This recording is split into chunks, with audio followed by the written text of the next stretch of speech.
What up, wrestling fam? I'm here to review TNA Against All Odds, and boy, was it a banger. A surprising win, a returning tag team, and matches you couldn't believe. So let's get right into it.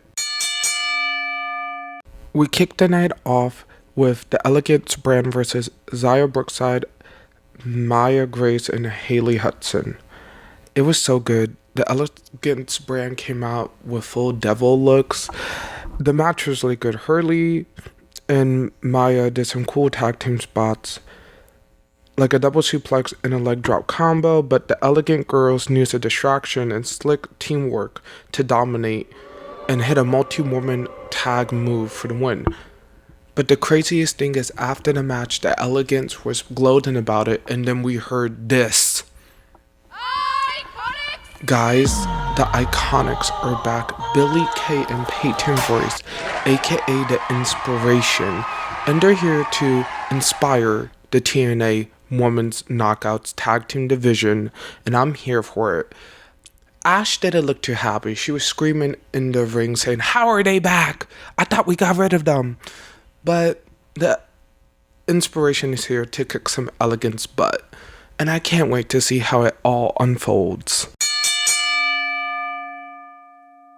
Then we get some backstage segments. First, we get Indi Hartwell, and she says she's going to be out there later tonight watching the women's knockouts match to see who's going to win it, because she wants next, and she's really anticipating to see the winner. So let's see how that goes. Then we have Tasha Steelz backstage with Jason Hodge about him facing Ali later, and she said, and Hodge wants Steelz to be on his side, but Ali comes in and he says, "No, we're gonna put on a showcase to show the Order 4 have power.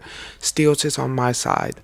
And then he walks off, and then Steelz picks up the phone and she gets a call, and she's like, "Yeah, you're gonna need to come and talk to Mustafa Ali because he needs to be dealt with." We don't know who she's been talking to, and I can't wait to see who.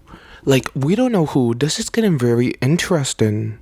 Then Steph DeLander comes out, takes a mic, and says her man, Mance Warner, is gonna win the TNA Intercontinental Championship. And Steve Maclin better watch out, because her man is crazy and he will do anything for her, because she wants that title to come home to her and him. Let's see how that goes later tonight. But she was giving pure chaos. Like, she grabbed the mic and she was full aggression. She was screaming into that mic like a psychopath. So we need to see how that match turned out.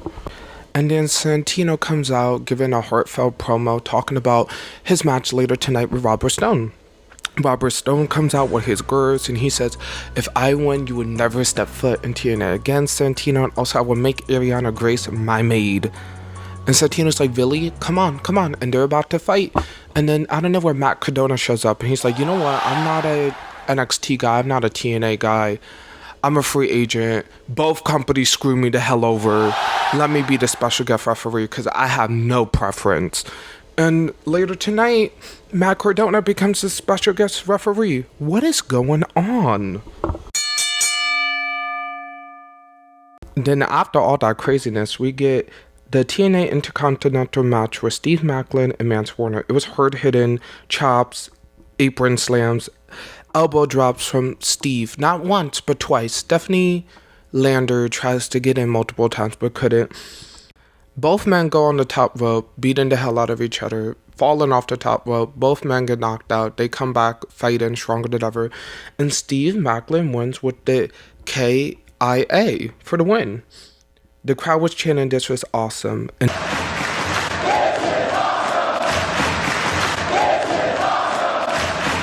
they was right. That was a great way to open the pay-per-view. Then we get an 8-man tag team match. The System versus the Hardys, Leon Slater, and a mystery partner. Hardy comes out and says, "We have a hometown hero here tonight." The hometown guy, he comes out, pretty much is Cody Deemer in a mask. Like, it's pretty obvious, but I love it. The system wasn't having it, but the match was really fun. They went back and forth. We got multiple twist of fates. Matt Hardy was ripping off arms. And crazy springboards and moonsaults and bulldogs. But the craziest part is everyone was taken out and Moose was left in the ring by himself. And the Hardys and Leon took it to him. But the system fought back. But doing that, Leon takes a sneaky roll up for the win.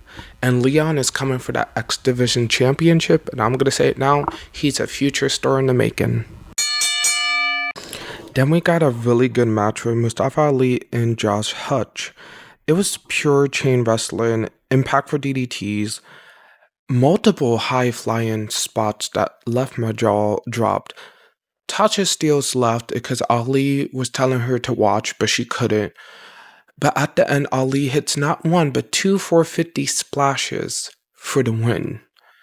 And after, the Under Order 4 member does not want Ali to continue to beat down. Ali stops, but then leaves.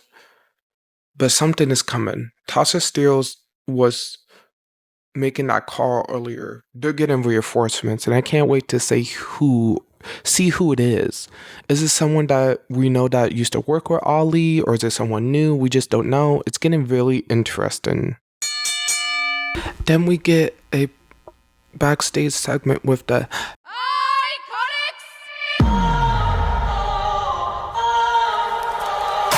IInspiration, aka the Iconics, and Cassie and Jesse are here to inspire the Knockouts division. They say that it's time for a makeover. These so-called divas are trying to take the Knockouts tag team division to an Elegance era, but we're here to inspire the Knockouts division. So we're gonna get the Knockouts in an Elegance and Inspiration brawl soon, and I'm all here for it. Let the divas fight. We're all the divas, and we have the divas. TNA is bringing back the divas of wrestling, and I love it. We need the dramatic, we need the campiness, and they're bringing it back with this. And then we get First Class Penthouse. And the First Class is there. AJ is in his nice suit and his fancy champagne, and they're talking about the impact that they made so far. Helping Trick Williams, and that got them almost 10 billion views on social. Casey Navarro winning the TNA Global All-Star. And they have bodyguards now. But AJ says that TNA management is not happy about what they did on NXT. Taking out Mike Santana, but Mike Santana won't be here tonight. So they started to make fun of Mike Santana, but Mike Santana's own angry Boricua, so he shows up, beats up the security, puts Casey through a table, but AJ hits him with a glass champagne bottle and drags Casey to safety. This is getting good, but we all know Mike Santana's gonna come back hitting harder, cause you never mess with a Boricua. Then we got the Women's Knockouts World Championship match with Masha, Slamovich, and Yǐng. This is a certified banger. It was physical, emotional, and intense. Yǐng was hitting it all with her kicks, her back, like her martial art moves, but Masha showed off some high-flying moves that we never saw from her. An amazing back and forth. But Yǐng hits a DDT on the outside of the ring. Both women knock each other out, get back up, but Masha ends the match with a tombstone pile driver. And then after the match, Killer Kelly comes back. Masha Slamovich, former tag team partner, brings the chains into the ring, drops it, points out the title, and then leaves. So if you guys don't know who Killer Kelly is, she is a fighter. So those two are going to be in a match soon. That's going to be a brawl. We get Joe Hendry versus Frankie Kazarian. Joe Hendry was aggressive, dominant, but Frankie taxed the leg, put in submission holds, trying to keep Joe down, but Joe did not give up. But at the end, Frankie cheats by doing a roll-up.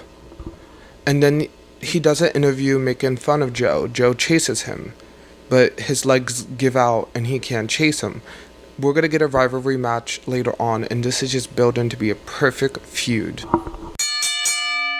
And then we got one of the most goofiest matches I saw in a while. Robert Stone versus Santino Marella for the power of TNA as the manager, with Matt Cardona as special guest referee. This match was chaotic. The Cobra was legal. Both men start out the match, but Matt Cardona takes out a crowbar and brass knuckles from both men, being like, this is going to be a clean fight.